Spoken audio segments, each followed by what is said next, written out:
Ready to go? Madam Chair, you are all set and ready to go. Thank you. Good evening, everybody. I'd like to call to order the meeting of the Human and Community Services meeting. This is January 21st, 6:02 p.m. We have on the call with us today committee members Councilor Barry Walters and Councilor Mary Fay.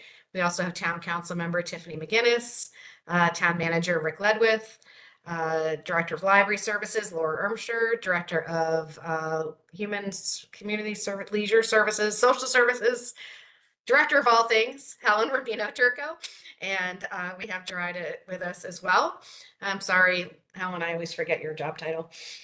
We will skip to, we'll go ahead to business items, and I'm looking for a motion to approve the minutes of the meeting of November 25, 2024. So moved. Thank you, Councilor Walters. And a second. Sorry, I'm on mute. Second.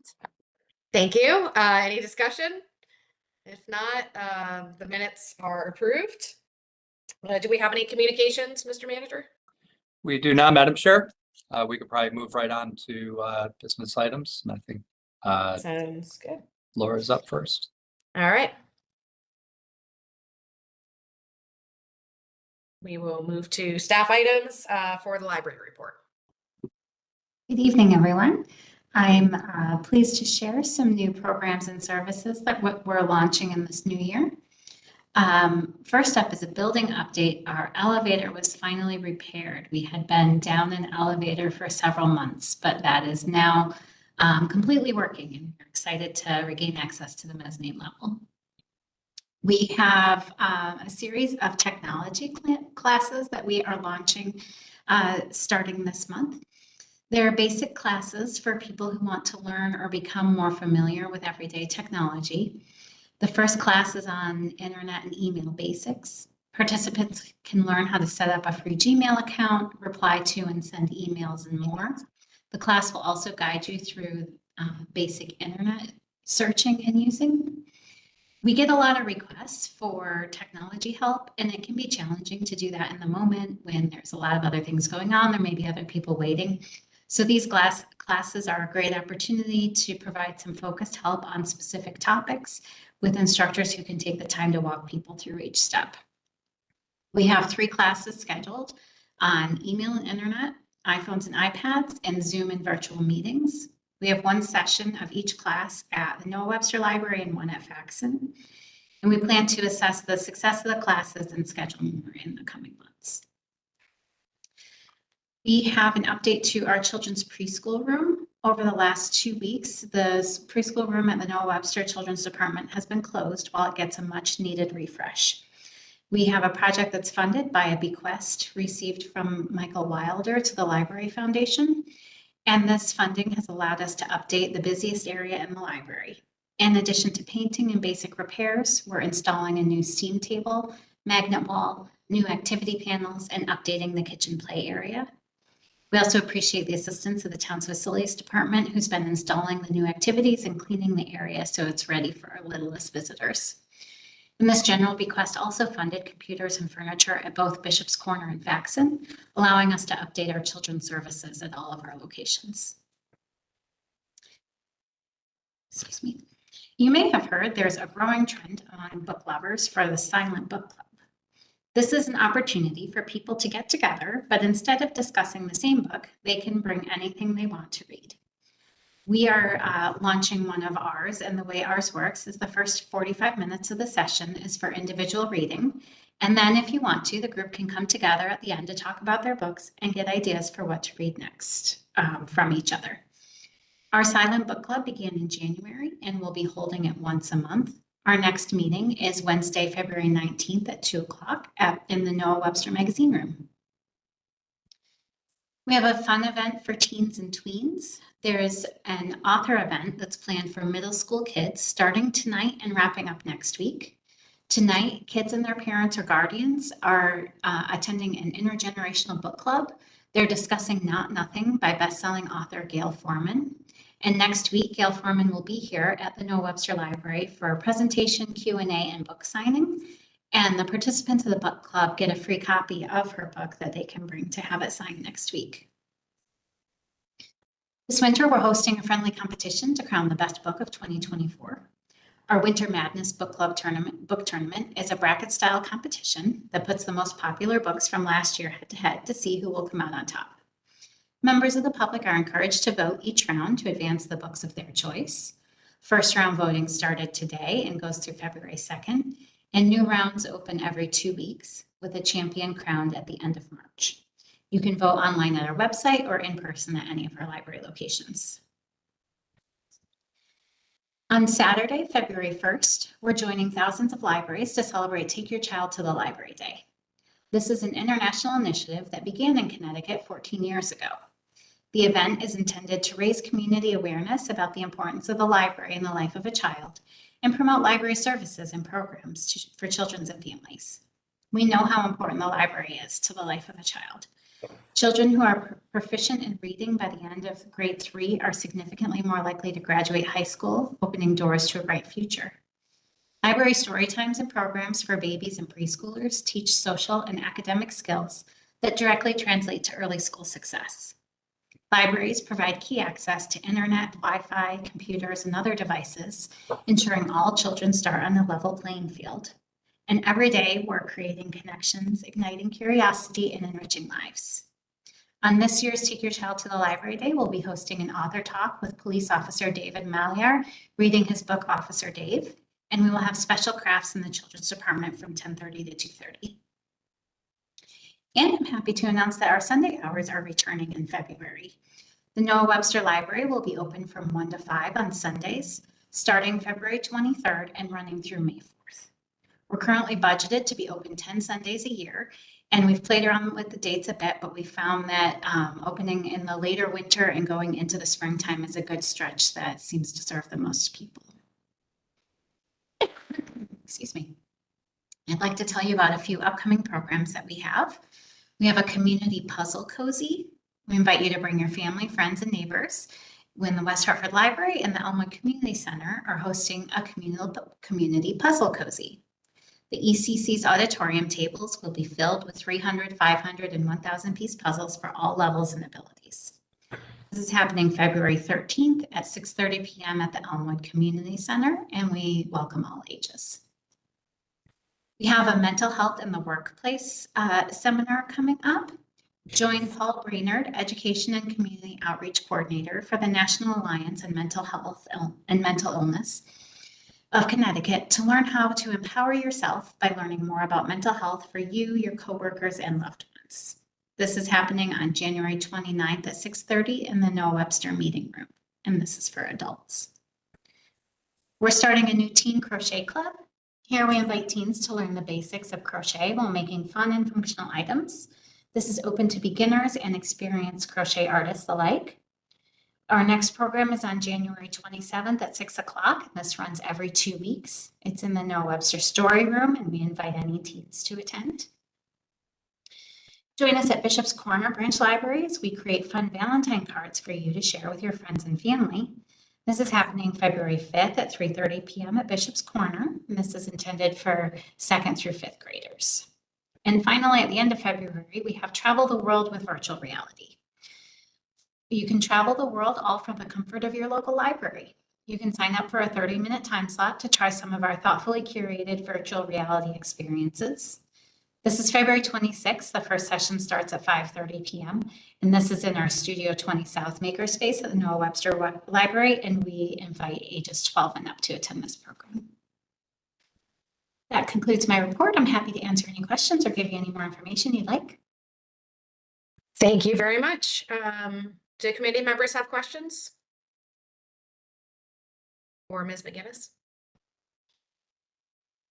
I just have one question. The police officer who's coming for the author talk, he is local, right? He's in Cheshire? Is that I where believe he's so. a police officer? All right, we'll have to approach Chief Riddick and ask him to, get one of his officers to write a book for us. That's wonderful. Thank you. Anyone else have questions? All right. Thank you very much. We will move on to the Leisure and Social Services update. Good evening, Madam Chair and the rest of our committee members. I do want to update you on, based on community feedback and the request of this body last year, the spring and summer program registration dates for leisure services programs will change. We were able to add a staggered registration program where residents have an opportunity to register for programs before non-residents are allowed to access to the system.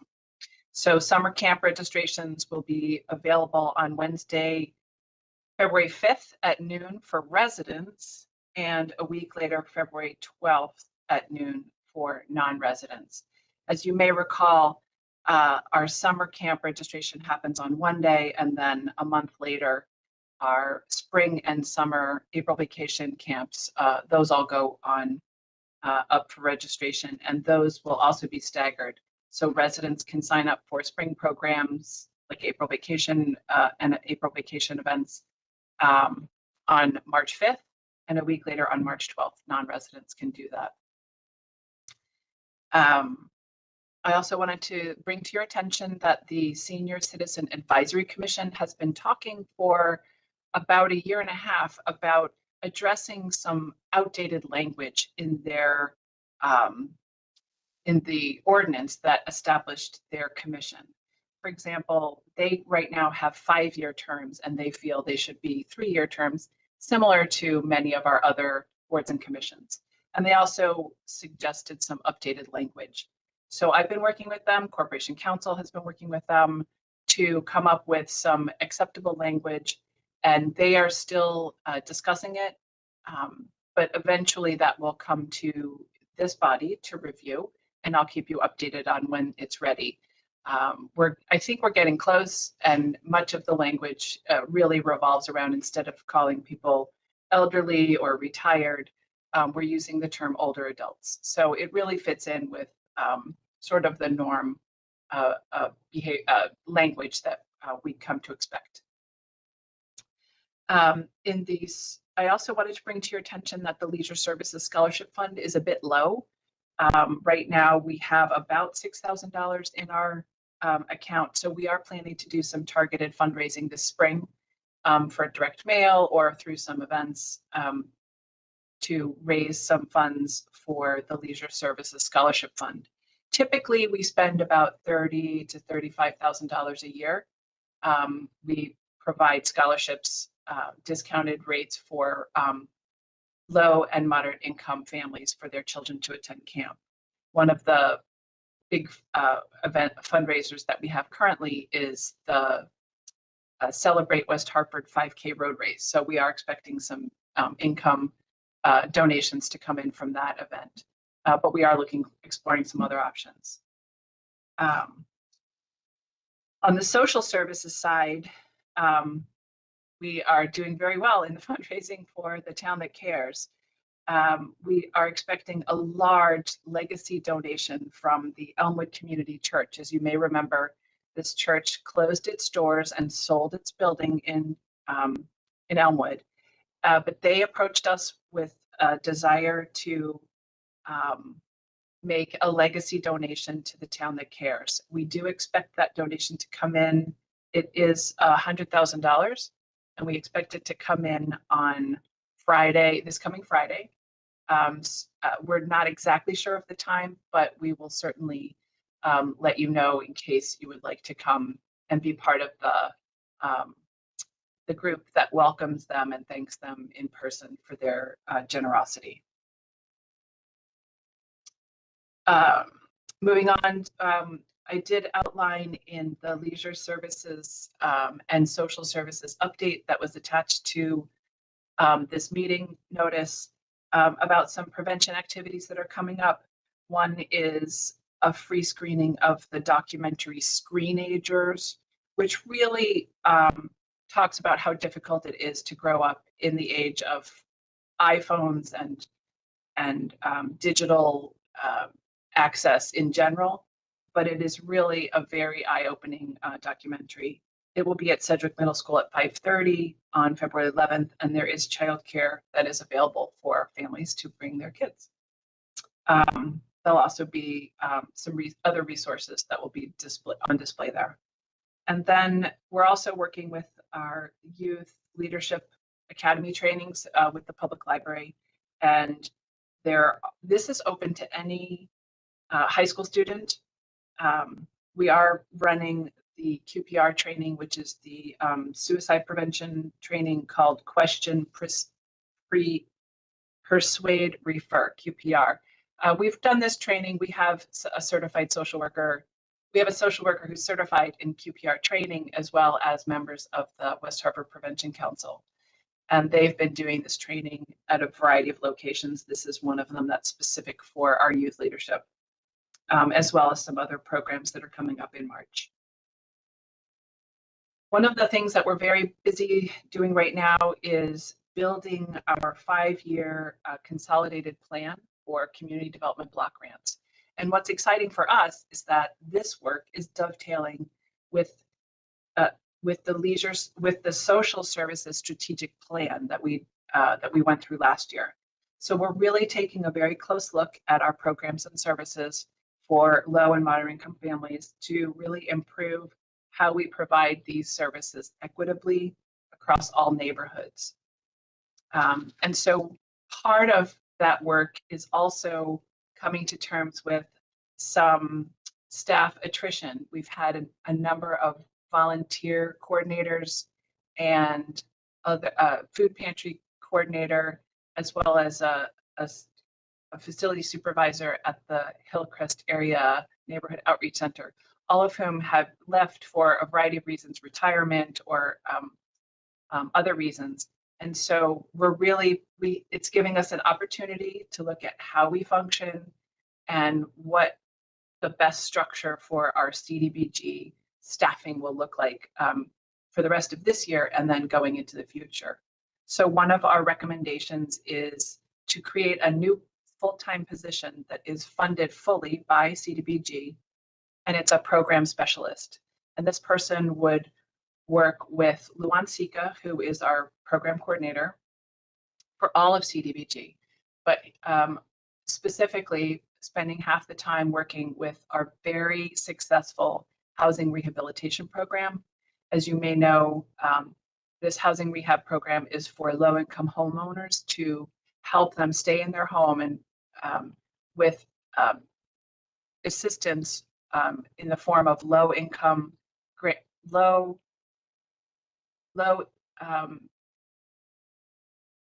what's it called?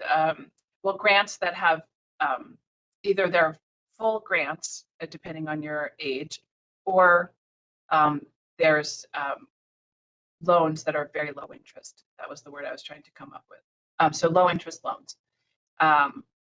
And this program is really increasing due to Luan Sika and his part-time assistant who's working in that particular area, Alex Bueno. And so we're really seeing that this is generating a lot of extra work, all good work. So we do see a full-time program specialist being able to assist in this housing rehab area, but also fill in the gaps in the food pantry and the volunteer coordinator role. So we're pretty excited about this. Because this is a new position, the town council, it requires town council approval. So we do feel that this position, we've discussed it with HR, we've discussed it with the union, it seems to be acceptable. So we will be bringing that to the town council at some point. The town manager will bring it for approval to allow us to fill that position. In other areas of social services, I did also include a new department newsletter that we plan to prepare quarterly, and this will help the community understand what the seasonal work is going on in social services. One of them, of course, is energy assistance at this time of year. It remains very, very busy. Unfortunately, our partners, the community renewal team, typically they locate a staff member from them is located in our office to help with energy assistance, but they have not yet hired anyone to fill that role. So we are doing the best we can, but referring them to CRT, who is quite backlogged. So it's kind of a perfect storm, unfortunately, but we're really trying to connect residents as best we can with programs and services in that area. And another project that we're working on that we will be spending a lot of time on coming up is an ADA self-assessment and transition plan. This is required by the government, and we have been a bit tardy in getting ours done, but we do have hired a consulting company to help us with this program, with this self-assessment. And so we just had a kickoff. I mean, we've had some discussions with them. We're planning a kickoff meeting in probably later in February at this point to talk with all the directors and then the various sub managers who would be helping provide details on our ADA self-assessment. Just wanted to give you a brief update on our capital projects. The Walcott Park restroom building was due to be finished by now, but because of the very cold weather, we've had to delay sealing the floor in that building. But of course, it will be ready in time for the spring. So we're looking forward to having four new fully ADA compliant, single-use only family changing rooms, restrooms that are available for Walker Park. We're also planning a full renovation of the tennis courts at Fernridge Park. That will take place this summer. And the reason why I mention it is that all 6 courts we plan to replace with post-tension concrete. This is a technology that we've introduced into our system, and we've been progressing through our various parks, renovating tennis and basketball courts with this post-tension concrete. It really reduces, it has a longer lifespan, but it also reduces maintenance because of the technology. It doesn't crack, so it reduces crack sealing and potential injuries if we don't get to them promptly. So we're really excited about this. It will require the replacement of what we now have there, which are 2 regular asphalt courts, and then we have 4 hard true tennis courts, it's a different material. You can't use it in the winter. It's very costly to set up every year and to maintain hours and materials to maintain them. So these hard true courts really require special attention each spring. Daily maintenance, clearing of leaves. If it rains, there's a downpour, they're closed for several days. So we often get complaints from people, it's 75 and sunny and these courts are closed, what's going on? So this is, it's time to say goodbye to the hard true courts. We're going to replace them with the post-tension concrete. That concludes my report, and I'm happy to answer any questions. Thank you. Thank you very much. What questions do people have? Councilor Madam Walters? Chair, I have a question. Thank you, Helen, for your report. I just wanted to go back to the introduction of a possible full-time position and how many part-time spots would that cover? What is the trade-off there? That's a great question. So right now we have 2 volunteer coordinators. One works 900 hours and one works 450 hours. That's coded to CDBG. Both of those people have retired or are in the process of retiring. So that's 1.5 part-timers there.